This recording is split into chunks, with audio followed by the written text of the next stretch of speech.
This is the Lydian Spin with Lydia Lunch and Tim Dahl. How you doing, Tim? I'm feeling okay. I don't know. Just yesterday was kind of a shitty day. I had to face a judge and a cop for some traffic violation, and I don't want to get into Well, that. I'm sorry I didn't accompany you, but I was probably I'm sorry you didn't either. You know, I like that kind of stuff. But anyway, I mean, it's all fine and well, but the air quality seems to, and this is universal at this point, is pretty horrific. What statistic were you telling me a little while ago, Tim? That New York? Well, I mean, New York is something like seven times the whatever carbon dioxide, carbon monoxide than it should be, according to the WHO.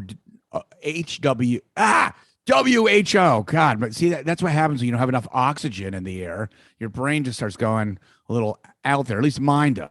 I mean, very bad for pain threshold, I can tell you that. And look, the thing is, it's right now what is happening is there are 83 fires burning across 13 states. And one of the biggest ones is the bootleg fire in Oregon. I mean, it's so intense that it's creating its own weather. Yeah, and of course the way the jet stream works, it's finally hitting New York, and you mix it with the heat, the AC, and all the cars, and it basically when you see those kind of industrial, rough kind of videos of industrial China now, where the whole thing looks like a brown cloud. I mean, that's what it was like today. And the sunset, in a weird way, it was kind of beautiful. I mean, the way that sun was covered, I mean, just the way it looked, it was just so well, there's got to be alien. one upshoot. I mean, so normally the weather predicts what the fire will do, but now the fire is predicting what the weather will do. And right so far, the bootleg fire alone has scorched an area larger than Los Angeles, and it's only 30% contained. And that's not even the worst of it, because this new data in from NASA has warned that a wobbling moon could be part of what's causing both the devastating global flooding, which we know. So on one half of the planet, we have all of these wildfires, 83 in 13 states and growing.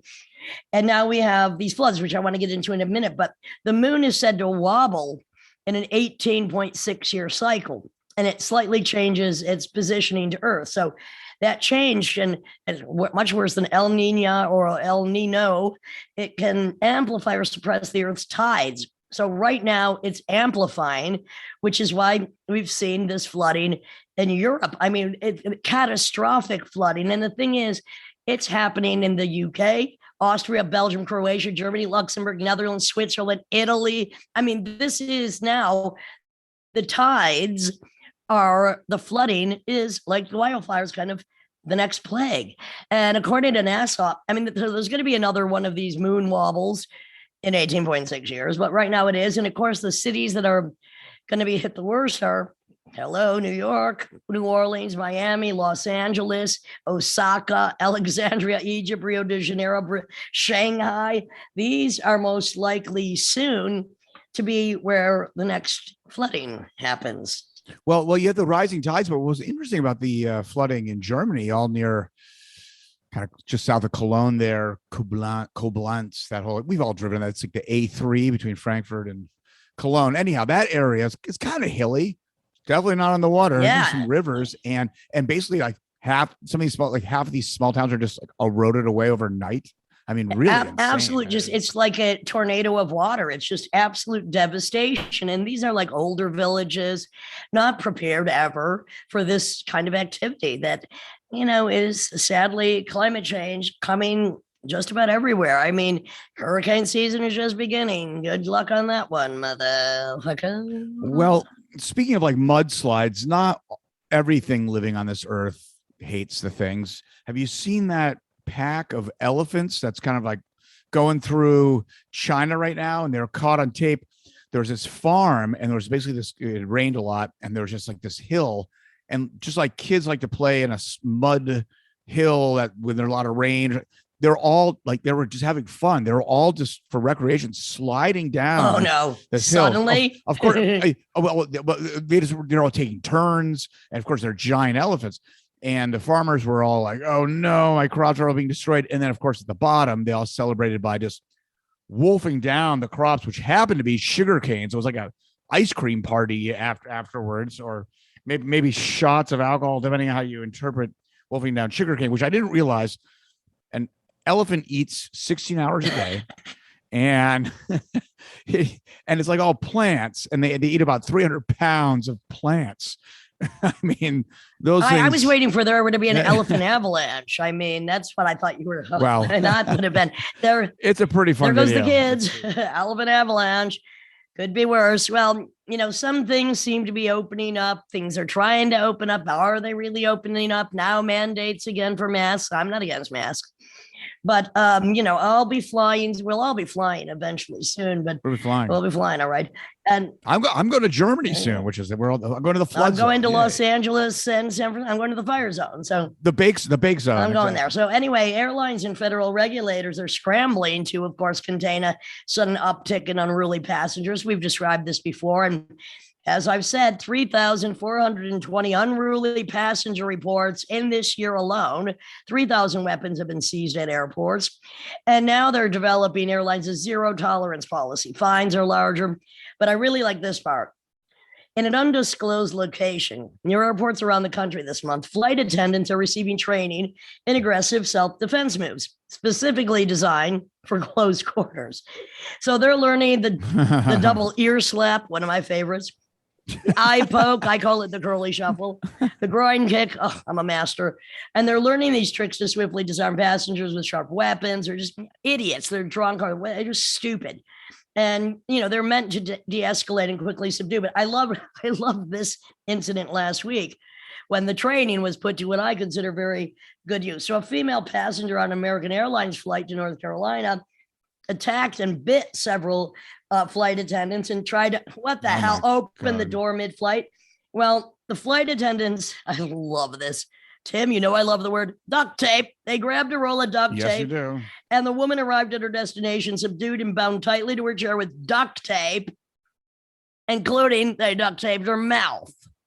Now what are you going to do? I don't understand why people are so, look, I hate to be confined in claustrophobic quarters unless it's under the absolutely perfect condition. We don't need to go there now, but you're on a fucking plane. Pay attention to the fact there are other people on the planet than you selfish cocksuckers. All I'm saying.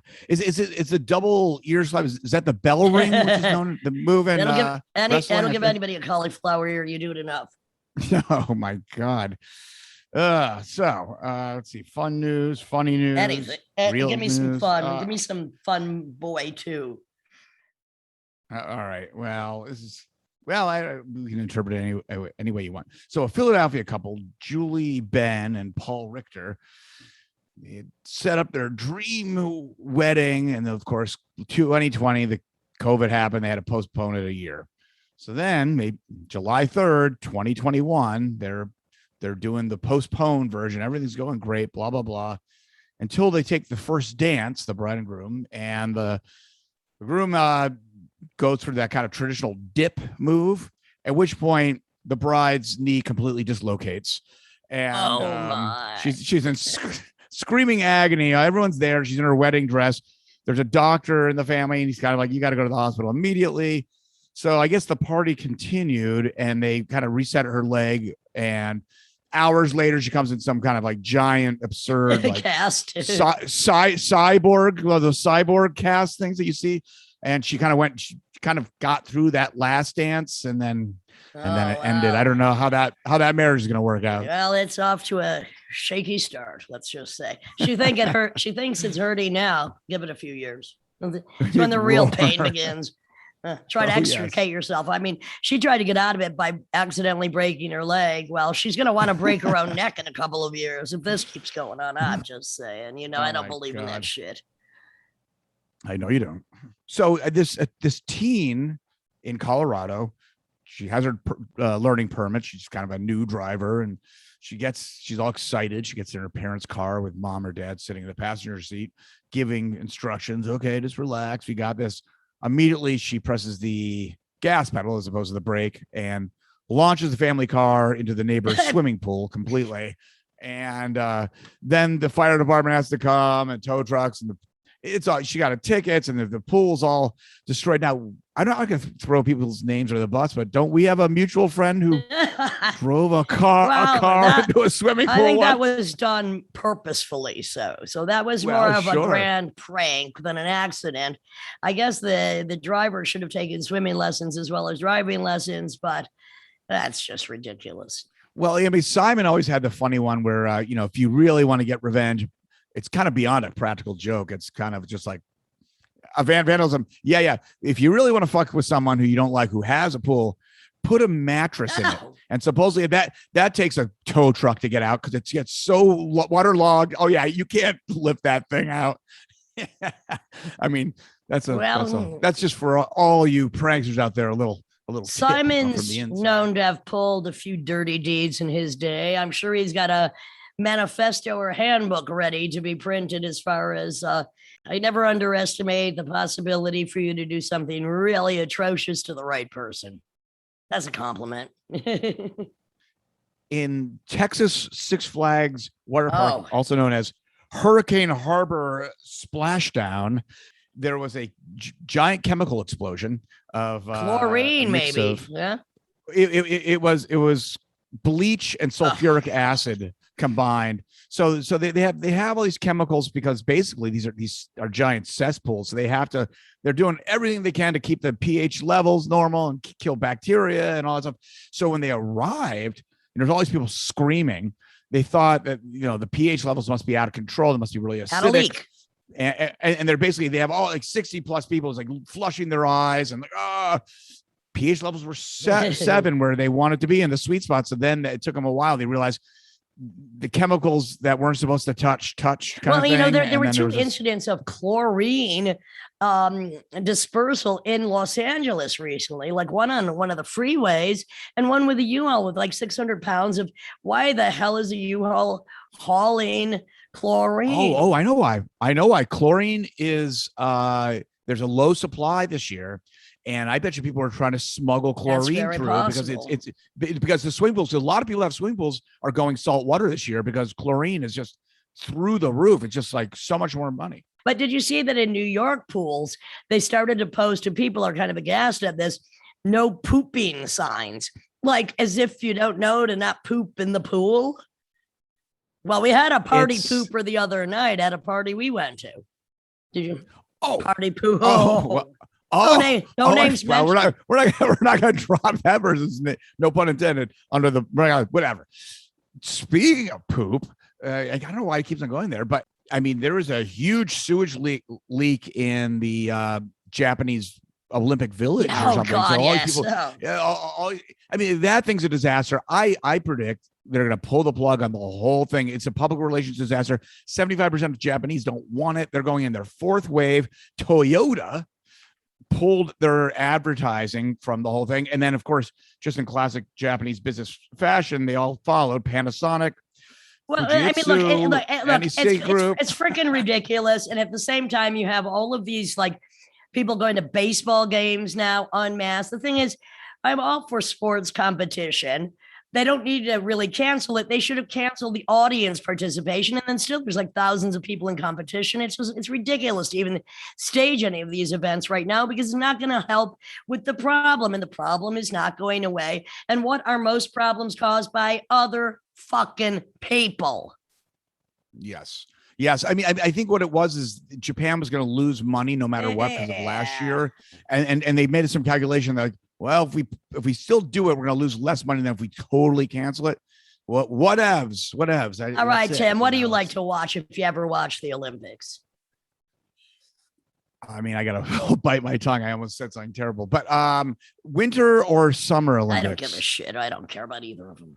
Well, if I'm really honest, I mean, there's some really absurd ones. First of all, I'm finally like surfing is an Olympic because like a gazillion people do that, whereas opposed to these other elite sports, like no one does it yet. They're Olympic sports. Like I don't even understand what makes a sport an Olympic sport.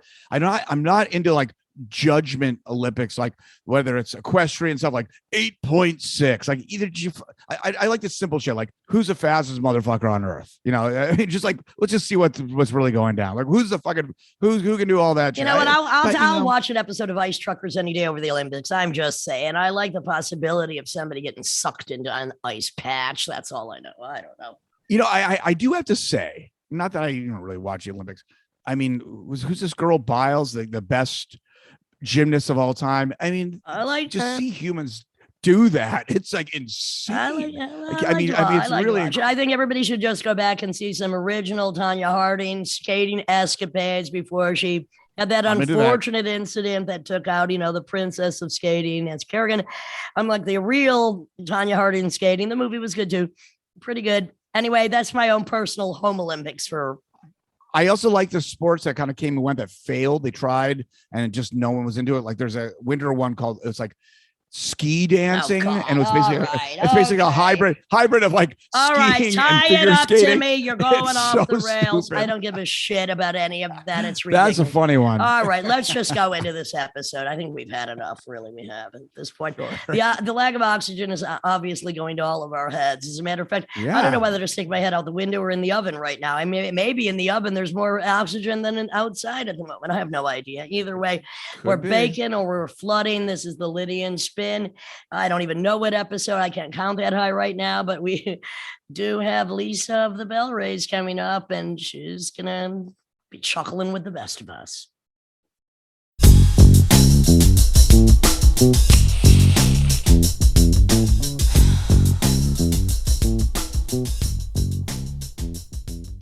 This is the Lydian Spin with Lydia Lunch, Tim Dahl, and Lisa Kekaula of the Bellrays. Yes. A powerhouse singer who's been road dogging it for quite a while, since the 1990s. Yeah. Honey, we're road dogs. And I mean, how has that frustrated you in the last year and X months? What have you been doing during the pandemic? What's the new word? Pivot, where you just figure out new things to do and new ways to do what it is that you do. So, you just, if there's anything that creatives in America know how to do, it's how to hustle, how to make other things happen because for whatever reason, just being creative isn't valuable enough. By the way, speaking of hustle, one of my favorite films and songs, and I sing it almost weekly from Hustle and Flow, is It's Hard Out Here for a Pimp. Yeah. When you're trying to get the money for the rent, I'm hoping to interview. So true. I'm trying to interview the director for this. So, yeah, I've found the lockdown highly creative, and we were lucky because we had other things planned, that not really a tour plan, but now we're springing back into action. So, yeah. And plus you live with your long-term partner who's also your creative partner. How has that gone down during COVID? It's been way great. It's been awesome. Being somebody that's been on the road for so long, I took it as a welcome break, one you would never get, one where everything goes on pause. And oh, by the way, all of a sudden people want to listen to live music again. It's instantly the thing that everybody used as a lifeline to not slit their throats, was to say, I need to find some music online to listen to. So it was very rewarding, actually. Or to slit somebody else's throat, just in case you have that American tendency towards unmitigated violence for no frickin' reason, because we're either homicidal or suicidal, most of us have got. I know. I love that you're a chuckle fucker just like me. We gotta be laughing. We have to be laughing. This shit is too funny to not be laughing about. Thank you. Ace, I'm telling you, it's ridiculous.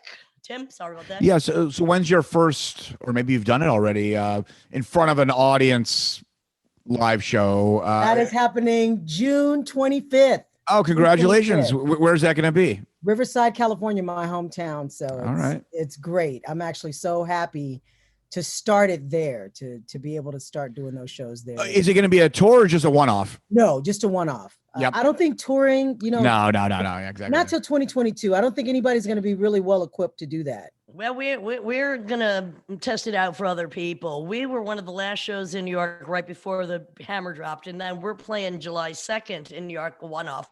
But we're going to try to squeeze some dates out of the country in the middle of September because of this documentary that's being released.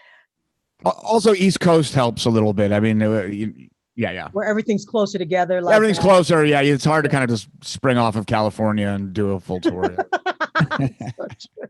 But I'm going to be in California at the end of July, and that's when we will be having our own private little affair. That's Ooh. awesome. I can't wait. I can't wait. So one term that I love, which really describes the Bellrays for people that haven't heard it, and you certainly have plenty of material. You have not been slouching and material on various labels. I do love the punk, funk, rock, soul, because that does describe it. Also, I noticed that you, like me, I mean, look, you've toured more in the rest of the world than in America. Yep, absolutely. Hello. Absolutely. It is. How did you first start touring Europe? Okay, so the Bellrays been going since around 1990? Correct. Okay, so you're a Riverside, California, Los Angeles area based band that is thundering rock, bit of raunch, got some soul. Sometimes you get funky. What the hell you gonna do? Who can define that? Well, you've defined it by those 4 words. Tell us a little about the beginning and how and when you first got to Europe, because I think that is so important, because this country is, give me a break. It is. I mean, there's especially for Black women fronting rock and roll, for Black people fronting rock and roll at all, it's become this weird anomaly that people just kind of don't acknowledge.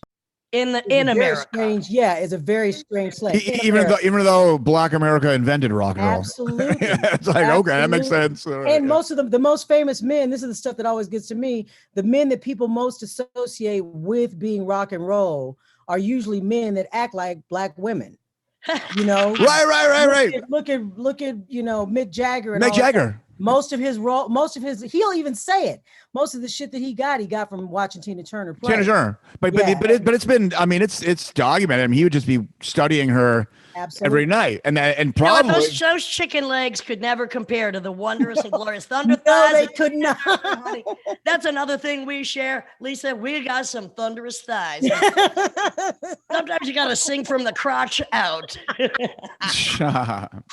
Oh yeah. Oh, I got her now. Yeah, that's right, baby. That's crotch rock. Sometimes you just got to do it. What do you think of Tina Turner's kind of global synth pop that she ultimately ended up in? You know what? I ain't gonna hate on nobody for doing what they gotta do to get wherever they gotta get to, because there's enough roadblocks out there to tell you what you can't do. Fair enough. For somebody to sit up there and talk about how pure something needs to be by somebody else's standards. You know, I'm for burning it all to the ground, truthfully. Somebody really wants to know how I go. The words Tina Turner just left my mouth yesterday, because I was doing a photo shoot, and I said, yeah, okay, the gal was great, and they want me to photograph you like a punk queen. I go, first of all, I'm not punk, I'm no wave, right? And second of all, what about the acid queen? Let's get back to Tina Turner. And I saw Tommy recently again, and I'm like, that is just the acid queen. Whoever hasn't seen Tommy or hasn't seen it for decades, I do recommend it. It's a good Friday night fear fest. Right? You know, it's actually, I never knew this, because I read it from I did read the Rod Stewart autobiography, believe it or not. And he and Tina Turner in the 80s had to do this Pepsi commercial that they filmed out in Nice, France. And he was shocked.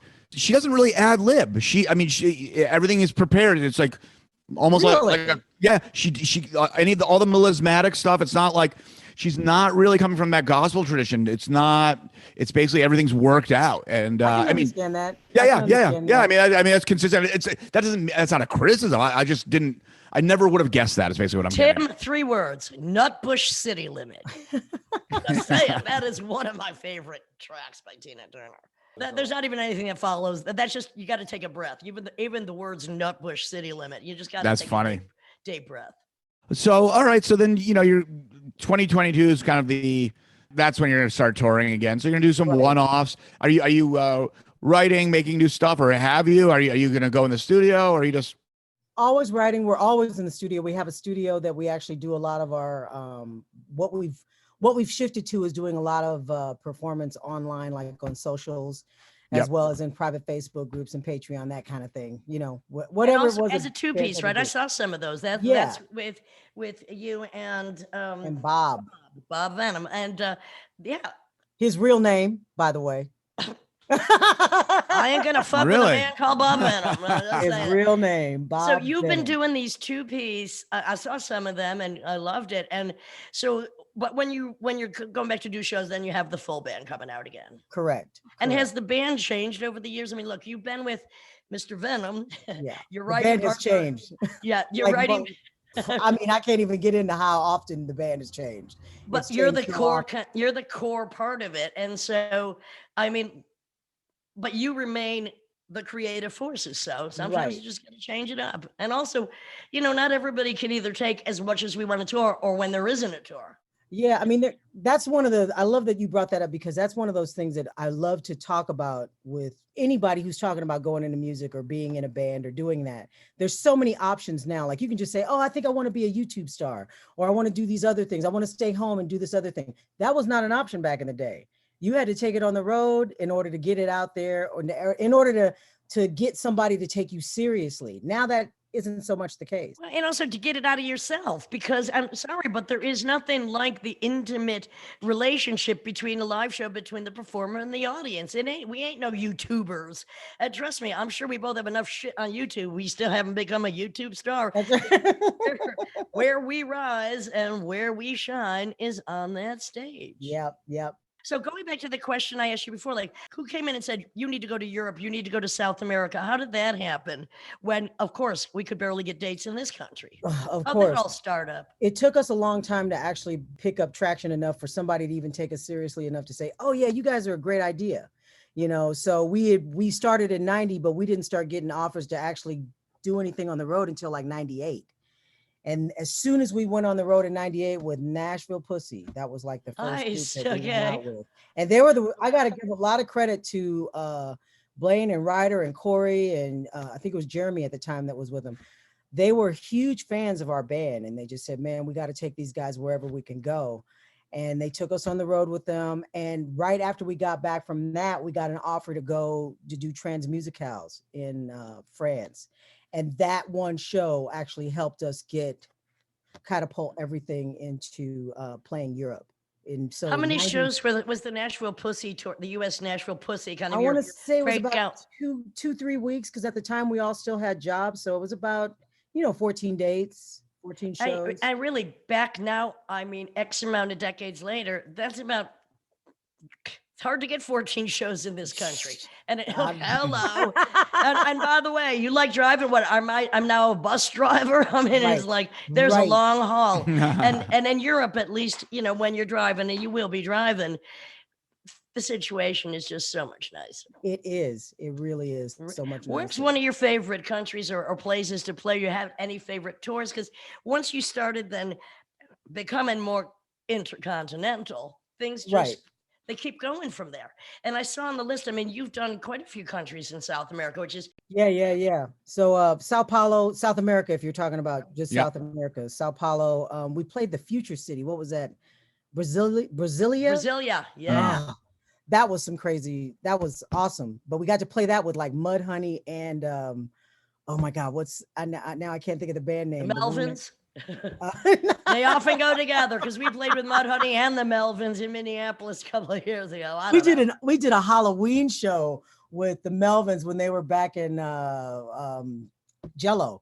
They're always in costume, those guys. That was amazing. That was one of the funnest shows I've ever done. But as far as touring Europe, I want to say one of my favorite cities to play is Helsinki, Finland. I love interesting playing there. And if you want to talk about food and playing any kind of shows, Italy tours are the best. Honey, I am half Sicilian and we like to eat. I think you like to eat. When you're on the road, you have to eat good food. That's very hard in this country. Oh, yeah. It's hard to have bad food when you're on the road in Europe. Truck stops have good food. Yeah. And Italy, you will. Italy, the truck stops rock. Amazing. The thing with Italy, though, is, and it took me a while to realize this, in other countries of Europe, the concert is the evening. In Italy, the concert's part of the evening. And so like the food and everyone's posturing with their clothes. But I guess this always drove me nuts about Italy. But I love playing in Italy. But you're sitting there, you do the sound check at 3, but the show's at midnight or 1, and they're like, okay, now we're gonna sit and we're gonna eat for 4 hours. I know, and then they're pouring wine, and you're kind of getting a little sleepy, and like, when are we gonna go on? Don't worry, relax. When are we gonna go on? Enjoy yourself. And then out of nowhere, it turns now. Now you go. Get on stage now. You have to go now. Changes. Yeah. I don't like. It's not that I like the city, but one of my favorite experiences of the Last Supper, as it is in this club in Milan, which we've played many times. And literally there's 20 people eating between the sound check and the gig. And it's like, all right, enough with the pasta. Yep. And you're like up to here as soon as it's got to start singing. All the Pass the triple express. Right. Pass the triple espresso right now.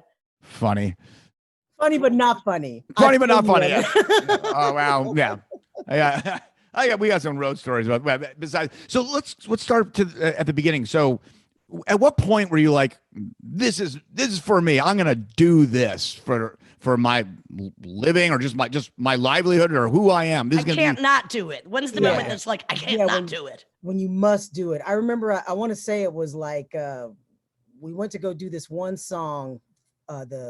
I just posted it. Nights in Venice. We were doing a cover for Tony's band at the time, and we just kind of said, "Oh, let's try this so that you don't miss this being in this lineup for this Saints tribute thing." We went and we did that song and we cut it. And right at the end of it, I said, "I got to do this for the rest of my life." I remember after that song. Oh, very specific. Wow. So you're talking the Saints, the Australian band? Yeah. Oh, they were amazing. Band. Oh God. Yeah. Saints we did a cover of Nights in Venice. And it was it's one of those moments where I just feel like, oh, yeah. Gotta do it. And what were you doing before that? I mean, I was still playing in bands and, we were still doing it, but it didn't hit that, where those two rocks come together, that flint goes and that fire just starts. And that's what it is, where you actually, where all the practicing and everything that you've done up to that point has led you to that spot. And you can't not do it. Yeah. And this is what I tell people. Look, anybody can create anything they want, but there are some people that just cannot not do it. Oh, and that is what defines you as the road hose we are, that will continue till our dying day because we can't not do it. Doesn't matter if there's 20 people in the audience, 200 or 2,000. We got to do it. That's to do it. And that's a great point too. It doesn't matter how many people are there. And I always tell people, that say, what's some great advice you can give to upcoming singers, songwriters, people that want to perform? I said, if you don't have to do it, don't do it. Right. If it's not something you have to do in your blood, in the very fabric of your being, do not do it. It's not a choice. I always suggest, especially for women, chemistry, we need better drugs. Architecture, we could use better buildings. Therapy, a therapist. We need more of these. We really don't need more music. I mean, we always welcome it when it's great, but there is so much music already. And, sometimes people complain, there's nothing happening now musically or whatever specific vein of music they're looking for. I'm like, look, it's like literature. Go back in time because there is so much. You could, all music could stop tomorrow and you could never sleep for the rest of your life and only listen to music. You won't even scratch the surface. Yep. I mean, and I talked to Meredith Monk about this because I was like, well, music is so amazing. It can simultaneously be the dumbest thing on the planet, or it can be the smartest thing. It can be anything. It's before written language. He's like, Tim, it's before spoken language. I mean, if you care about music, music's fine. It's here to stay. So trends come and go, but it's here, and it's here. It's as old as, well, it's prehistoric, actually.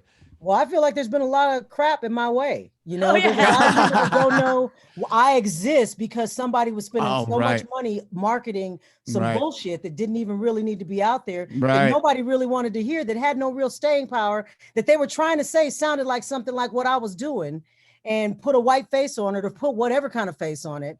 and or a male face or whatever it was, and say that what I'm doing is not rock and roll, to where I'm like, I'm over that. Yeah, I'm yeah. just over that. Fuck off. This is the plight of anybody who's visionary or geniuses.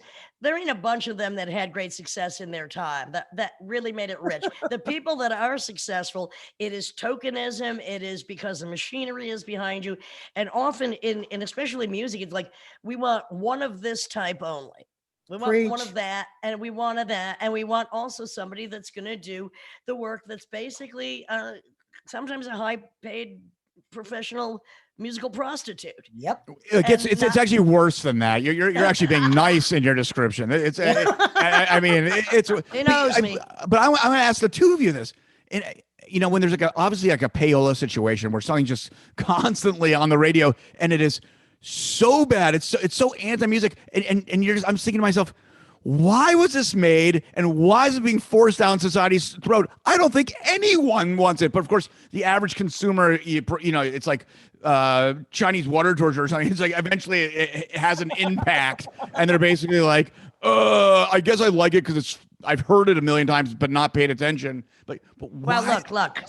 I always say, if you don't have a vision, don't give it a sound. But these pop music, the pop pornification of all things, is created almost like in a laboratory by 8, 10, 12 people. How many idiots does it take to write a fucking catchy song? Exactly. Well, and you know what?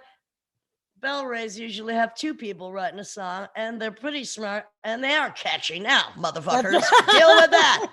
What the hell? I mean, what the hell? The songs are catchy. I don't get it. I'm not one who, look, I love to rock. Sometimes I do. I'm not one to, there's a mystery to me how you even write a catchy song.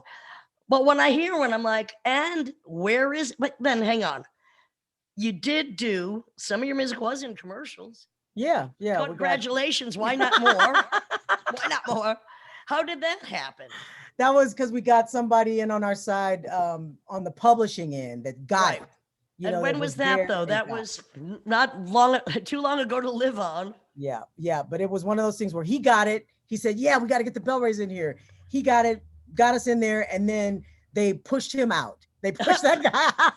That's enough for you and for them. But then also, you went on to work with Crystal Method. Now, they always had some, they were like pretty huge and interesting. How did that come about? Did they just contact you like, hey, bring that thunder thighs and that thunder voice over here, honey bunny. We got to have some soul on this electronics. Pretty much. That's about how it happened. They just kind of reached out and said, yeah, we heard about you. Come on down and play some stuff. And I went down and did that. And they were great guys, super easy to work with. Same with the Basement Jaxx, same kind of thing with them, where they just kind of heard what we were doing at that optimal time and then said, why don't you come down and try to and do a song with us? And yeah, you know what, excuse me, hey, a few more people wouldn't go amiss. Spoken word samples, maybe somebody who's got a soul voice, put a little fucking thigh into the rock. I don't know what to say. Never enough thighs. Yeah, well, I think between the two of us, we got it covered, honey. I know, it's one of those things where I would watch people, like, for a while there, it was like, is it against the law to be a rocker and eat a steak? Absolutely not. Question. Well, you know what? I mean, finally, look, big asses finally came in, and honey, I've been toting that line for a long time. And the thighs are coming back. I'm like, hey, I got all points covered here. It's like eventually they'll get to the thighs. You got to fear of women with thighs like this, because we could basically not only crack a dick, but crack your freaking neck if we had to. I'm just saying. I don't care how big your head is. Stick it down where it belongs. That's right. All right. Going back to some maybe more innocent topics. Did you take music lessons as a kid? Did you just kind of dabble in music before you went into music? Were you kind of, I don't know, piano lessons or anything like that? I did that, but I never really excelled at lessons in that way. I don't remember a time not singing. My mom always sang around me. Okay. It was just one of those things where I always sang, but it was never looked at like, oh, you can do something with that. It was like, oh, right. You're just singing, like you're washing dishes, like you're doing whatever. And then I just kept doing it. Cool. All right. You're going to keep doing it. I'm going to keep doing it. I got something to say. We are really at a crux of some bizarre cultural, I don't even know what to call it. It's kind of, well, we've had the pandemic stasis. And I think things have got to, they're going to come, there always has to be a rebellion. Everything works in cycles. I think that so much of the soullessness, which is really the propelling of reality TV and YouTubers and these influencers, that there is coming a rejection, a rebellion, and that people, young people, older people, they want something again that has some meaning, that has passion, that has a point, that can't just be, that isn't created by 9 white men in a freaking room putting a, pop pornified young chick. Preach, girl. You know what I'm saying. Times are changing. Times better be changing. Yep. I mean, look, it doesn't matter. We do what we do. Times, like, they'll catch up to us, right? Yeah. I mean, I'm in this for 43 years already, honey. That's almost older than you are. That's almost older than Tim. You're so sweet. You're so sweet, Lydia. Age is a number, and you know what? I can't count. Exactly. Write that one down. That's a good one. I just came up. Well, I mean, most people's relationship with music is popular music. I mean, duh. And the average, and they treat it as a something to consume, almost like clothes. I mean, there's people over every 10 years, they'll just full on throw out their whole collection of, it means nothing to them. So in that, if you're dealing with a society like that, and then now there's just many more avenues of entertainment, whether, video games and interactive stuff. So mostly involved with staying in your own fucking house in your cubicle, being locked safely off the street where people can congregate and have a good time. Thank you very much. Unless it's a festival with 20,000 people, which we will not be invited to. We will not be invited. Where I'm going with this is, ahead, and this is where the music industry kind of fucked up. A lot of people, those giant shows in the 70s, 80s, what us music lovers and musicians maybe missed. A lot of people went to those shows to get laid, to get fucked up, just to meet a like-minded person. If that was your main intention, now with social media and all these hookup sites, like with laser precision, they can hook up people who want whatever they want, and it's, they're around the corner and they like me and blah, blah, blah. And to even broach that conversation, sometimes you get slapped across the face at a concert. But what's left are the music fans, and you're like, it's a little quiet around here. I guess these are the music fans. Anyhow, just an observation. I think a big problem, this is why we have to count on Europe more and South America and in Australia, is that also, a lot of people have been, now that they have COVID cocooned, some might really want to come out to shows and some might just go, I think I'll watch Netflix. Another issue is there's a lot of breeders out there, and that also limits the entertainment one might be able to entertain for themselves. There's also that. And again, I really have to believe that there is a change coming of some magnitude. I just don't know if it's in this country. I mean, to me, it doesn't really matter. Like what I've noticed is that the gatekeepers can't keep the gates. They can't keep them anymore. They can't figure out how to do what it was that they were doing. And that was obvious back in the early 2000s when they were losing all the money on record sales and not being able to do that.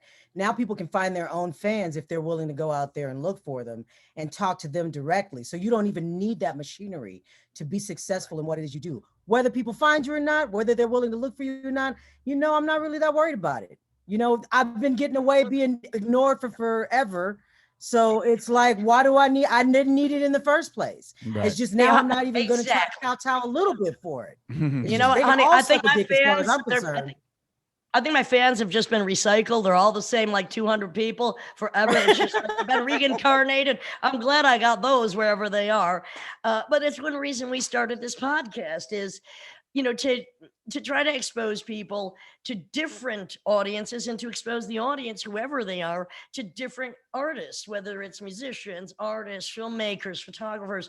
And, we talk a lot about the connective tissue here. And it's like, I've been following you for a while, but I'm stealth, so you haven't noticed. And I don't peek in your window where you live yet, but wait till I do. But, I always felt there was some that I wanted to talk to you, and there was some connection wherever in the atmospheric realm, and I just felt now was also the time to talk to you. It's been so rewarding to be able to just showcase all kinds of people doing all kinds of things and try to bring our audiences together to just go and check this out. Get people to listen again. You know, that's one of the things that I think the pandemic has definitely brought forward is this, I don't need to have it fast. I don't need to have it all right now. It doesn't have to fit between this little piece of time that I have. I can take the time to find what makes me feel good. And that is something that's been missing for a lot of people. In not just music. I am a pleasure seeker. I want fun. I want entertainment. I want community. I want intimate relationships. I want intimate conversations. I want to meet people I don't know who I have respect for, that I think we got to have something in common. Yep. No, I like that. That's the way I think too. Right now, yeah. Yeah, well, I mean, Lisa, if you're maintaining your integrity, you're doing the music you want to do, you're touring the world. I mean, you couldn't really ask for anything better than that. And then, you know, with me, it's like the epiphany at one point. I was like, oh wait, the people I hate my music. Duh. I always say it is better to be hated for the right reasons than loved for the wrong reasons, honey. And I know some hate. This is where stuff goes with America, where I'm always thinking about like the whole idea of the American dream and what it's supposed to be, and the house with the 2 kids and all of this other stuff. It's not really a dream for everybody. And, you know, why should everybody's dream be kind of contingent on something that someone else says is what we should strive for? Fair enough. Most of the times that we've ever felt like, oh, we're not doing what we should do, we're not getting what we should get, it's been because we're comparing ourselves to this rubric that's been set up by a record industry that can't even sustain itself. So my thing is like, why aren't we always counting all the wins? We do have people that really like to see our music. We do have fans that really love to listen to what it is that we're doing. We get to play the music we like to play. We believe in what we say. We can look ourselves in the mirror and say, I didn't have to get on my knees and do something we want to do. You know what I mean? Look, in the past, I may have got somebody else down on their knees and stolen their wallet. But what I'm saying is, we do what we need to do, what we have to do, and we're not going to freaking stop doing it. Also, go back to this American dream thing. You know, part of what, because this is the country of hypocrisy, racism, sexism, unfair behavior on every freaking level, based on a lie from when they first, and it was not based on religious freedom. The Puritans were religious perverts, came here, killed all the indigenous people, been perverted and murdering ever since. And the thing is, you know, the whole idea, and even worse, like with the spread of suburbs, Europeans don't all want to own a freaking house. They live in nice big apartments, sometimes multi-generational, with community squares where people are more in touch with a society outside the isolation tank of a family home. Right. And it just makes a really big difference. I'm just thinking again about, you know, I lived in Spain for 8 years. You'd see teenagers walking in a pack. They're loving and kissing each other. You see teenagers in a pack here, you run for your life.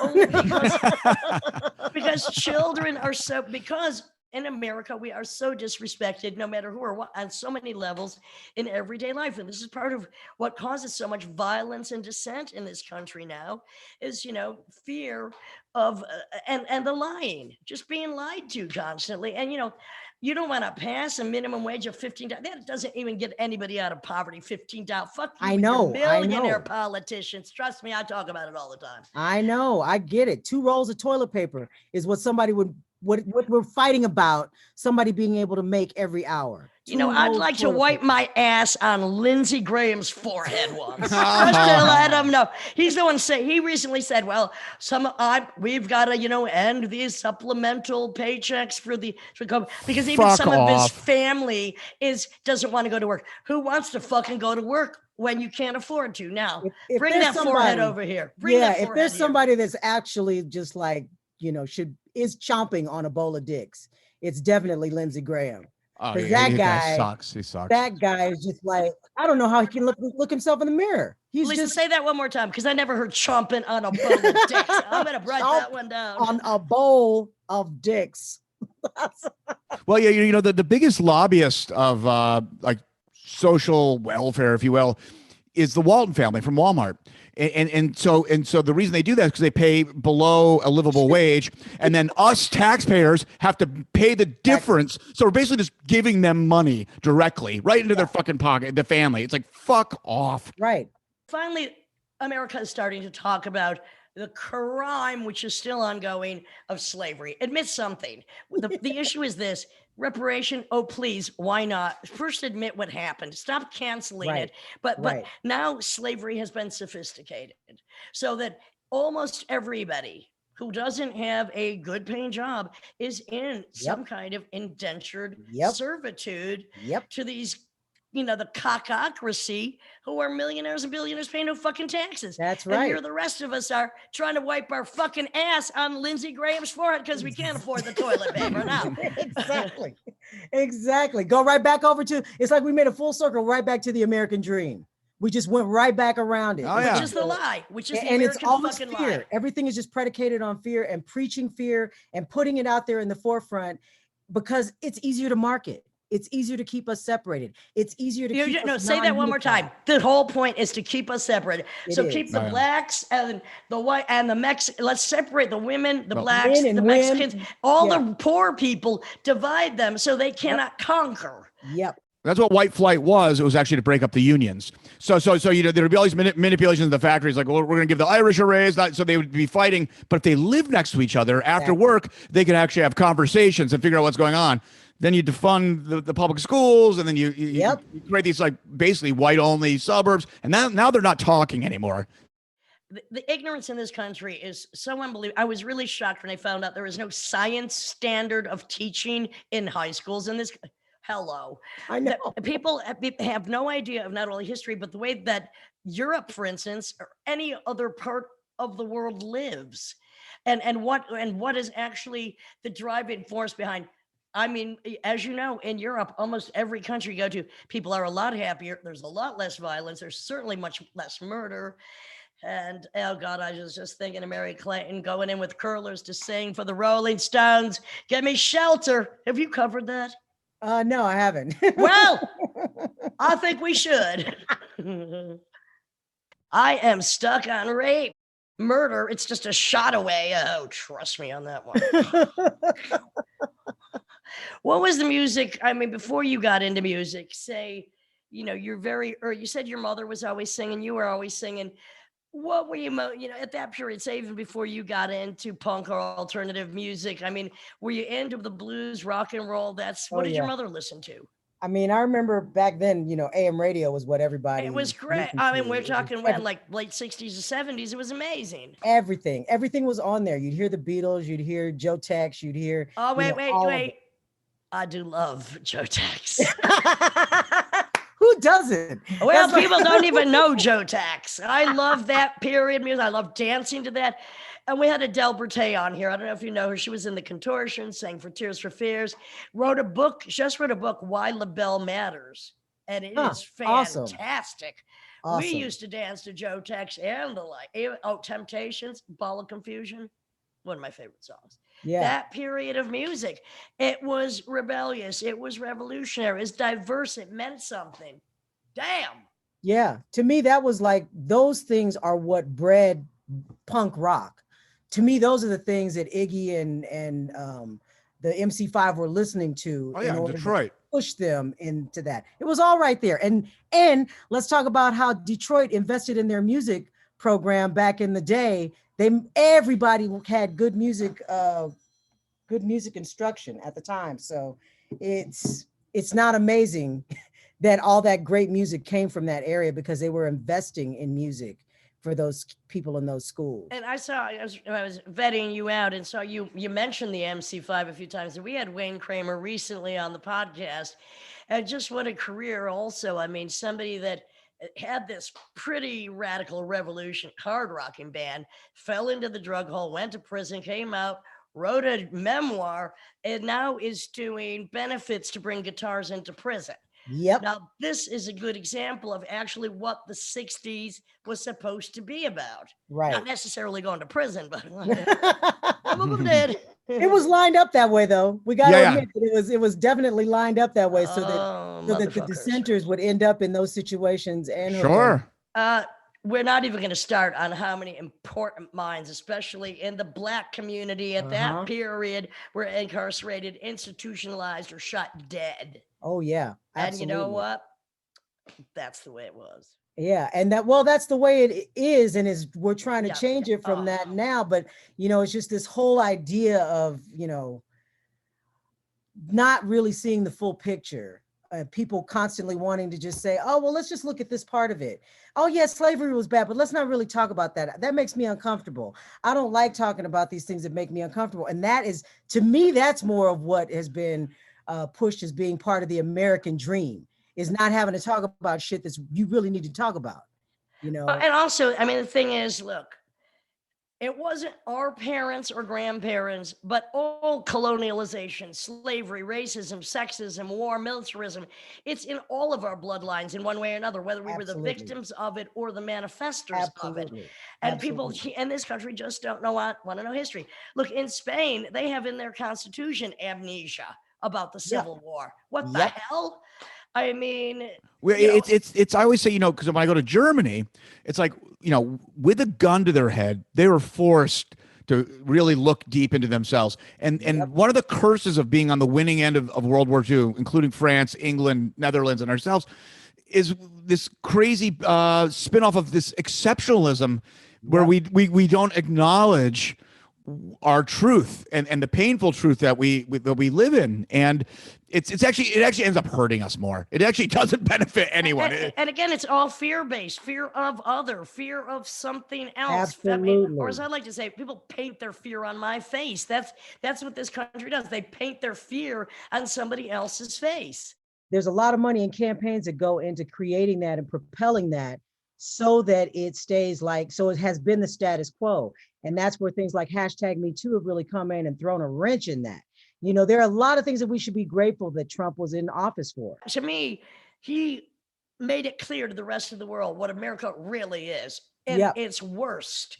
And there is a lot of, it is pretty fucking awful, but we export a picture, a Hollywood rendition of everybody rich and, a very Hollywood kind of mentality. We make films that are full of violence, but not enough sex. We export this bullshit out when we've got more prisoners than Russia and China. We have more poor people. We have lower, we have equality. Forget about it. Sexism. Hello. Now, I want to ask you this being a Hawaiian Black unique woman. Yes. I love that combination. Sounds like a tasty treat to me. With a white husband in a band and a partner for 20 years, more than 20 years. How many? 30 years. 30. I told you I'm not adding things. I know. When I started hearing, the 90s are now 30 years away. When I started realizing that, it was just like, what? That's what I'm saying. Time, one long second that goes on forever. Did you then, and do you still, now you live in California, which is a lot more liberal than a lot of states. Did you then, and do you still face some kind of weird, are you fearful of the prejudice that exists out there? Fear has never really resonated with me well. That's why I love you. It's just one of those things where even though there's shit I should be scared of, I've never been afraid enough to stop doing something. Now, does it exist? Absolutely. Do I still have to deal with it? Absolutely. Is it something that we've always had to deal with as a band? Absolutely. And it happens in Southern California. It happens in Sacramento. It happens when we show up at a club and I'm who the person has been talking with the whole time. And they're going to go and try to talk to somebody else, and then as soon as I start asserting who I am, they start telling me I'm yelling. It's like, oh, honey, really? Crazy shit. Mother like ain't having that. Really and by the way, we do yell. You know what? So get fucking used to it. Even when I'm not, though. I said, it's just my hair. I look like I'm yelling. It's not even. It's my face. They fear my face. Paint their fear on my face and then fear my face. Usually they're the ones who are yelling, going, stop yelling. Stop yelling. Exactly. Stop yelling. Exactly. Like, what's going on here? Stop speaking your mind. Stop acting like you're equal to me. Stop getting in my face and being here and being present. I have a piece called Calm Down. You should. Actually, calm down is like fighting words to me. Those are that's when I really want to knock somebody's teeth out. As soon as they tell me to calm down, and I'm like, I haven't even popped the cap off the bottle. You are not even looking at the real thing yet. You're going to love this track. And I'm a master of the throat punch. You knock their teeth out. Jesus, no wonder they're scared. Throat punch, throat punch. Oh, and I'm number one motherfucking dick cracker of the highest order. Not to mention the Nutcracker Sweet, baby, written all over my. That's right. Do you still have family in Hawaii? I do. My sister lives there. She lives on Molokai right now. Oh, wow. So you go. Have you ever performed in Hawaii?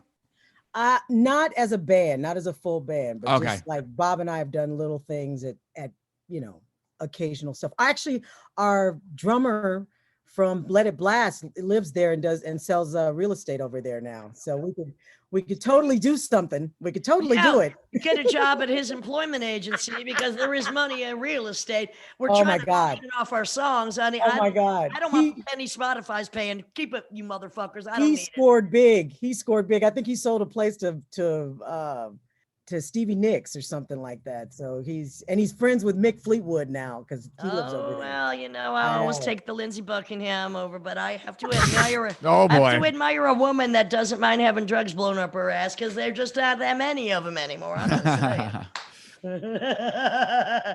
Oh, my God. I think there's trouble brewing here. I think the East and West Coast coming together is going to It be done like brewed, girl. it's That a shit is tornado. cooked. Tornado. I feel it in my bones. It's in a serving cup and it's ready to go. Oh, it's in I a think- cervical cup and it's ready to go. Now, let me see how long. No, I'm not. I'm going to sip it on that one. I'm just getting, it's Friday. I'm getting filthy. What can I say? You two as an Jim Dahl puts up with me all the time. And Yes. I mean, he just does. He's used to it.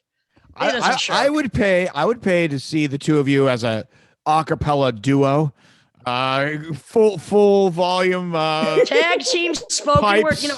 I've done tag team spoken word with Exene Cervenka before, both of us on stage. Oh, Tag team, and awesome. we did 30 shows in the States. This is years ago. Also, I used to have on the bill, a lot of the bills on the West Coast was Wanda Coleman. Wanda Coleman. Oh my God. And I'm like, woman, getting her by the way, she was like 6'2". I'm like 5'4". It was like, Minnie and Maxie. And I'm like, why don't you have any black people at your shows? Yep. Yep. And she goes, why don't you? I said, exactly. It's what I ask myself all the time. I don't get it. I am like ghetto hood. Don't let the white skin fool you. Look at my ass. Check it No. out. I'm half Sicilian. I'm like, I don't get it. I produced a record by Wanda Coleman. That's awesome. And, That's that awesome. was in the day when I was doing a lot more spoken word, especially on the West Coast. But this tag team concept was pretty cool. Me and Exene going back I mean, and I'm forth. down. Like I said, I'm down. My creative, especially now that touring is not like the only way that I'm thinking. When you get into that mindset, it's like you're always just Yeah. thinking, I gotta get ready for this next show. I gotta do this record, blah, blah, blah. And now that once that cycle is broken, it's just like, oh yeah, I'm a creative person. I could do whatever the fuck I want to do. So And I never get enough of just hearing a woman on stage telling it like it is, baby. No need for the music sometimes. Stop the music, as I've said before. Stop the music. Carry on. Carry on. My balls are bigger. Don't worry about it. Have you two met before? I actually don't know your history. Never. never. I just brought Wow. I brought you up a couple of weeks ago that I wanted to check on the Bellrays because like I said, I've been doing a little stalking for a while. I just knew we had to talk. I know. As soon as she sent me the email, I wrote right back to her. Yep. She said yes. So, Because mutual respect. you never know who knows you or what they think they know or whatever. Exactly. So I trust him. Imagine if when we actually hang down for 2 or 3 days together, it's gonna be It's an going down, ass girl. blaster, and that could It's be the name of going our tag down. team, Ass Blasters. So what do you when you're not doing music and you're just hanging out, what else do you do? I mean, what are some of your favorite pastimes? I mean,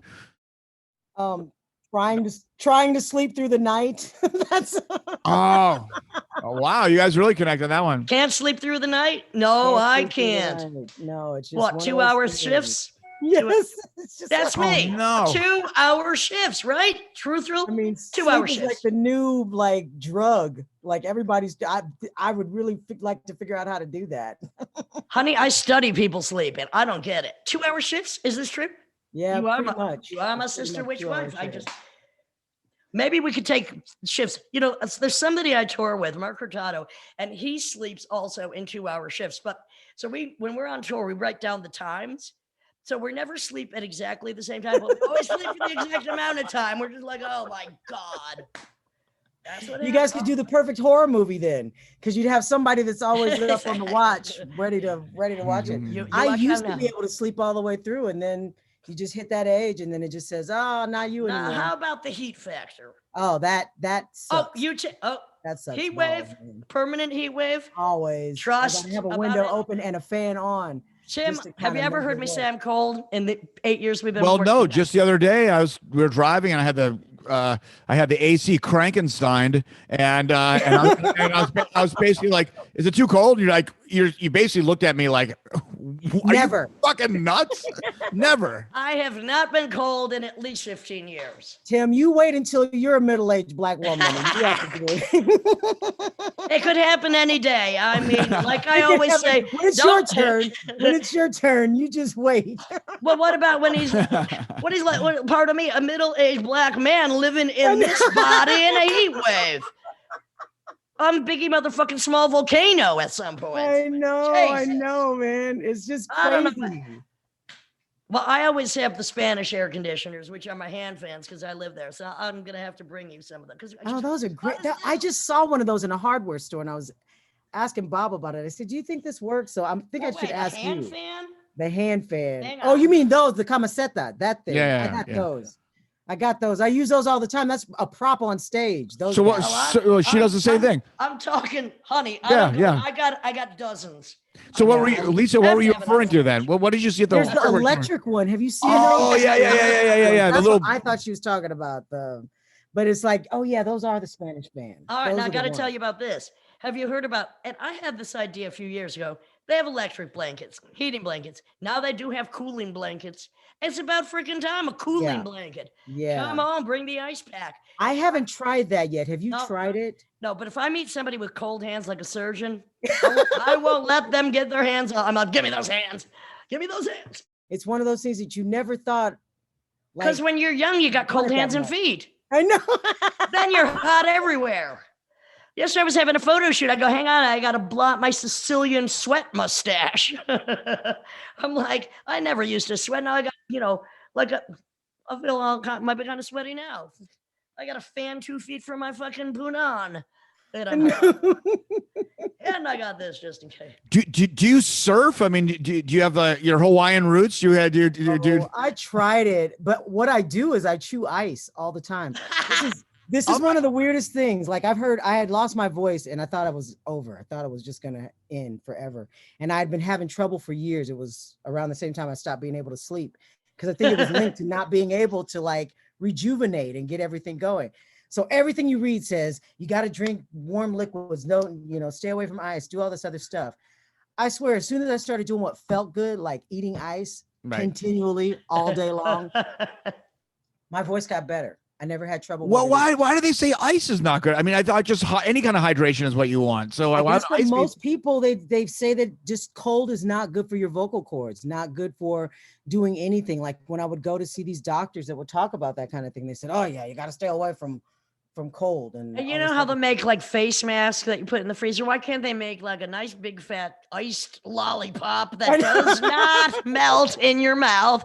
Or your hands. I'm just saying. I think it's called a dildo. That's well, obviously you must favor the same kind I do because I like, you put the stainless steel ones and they keep cold for a long time, honey. I'm just saying, don't try that with the silicone. It will crack.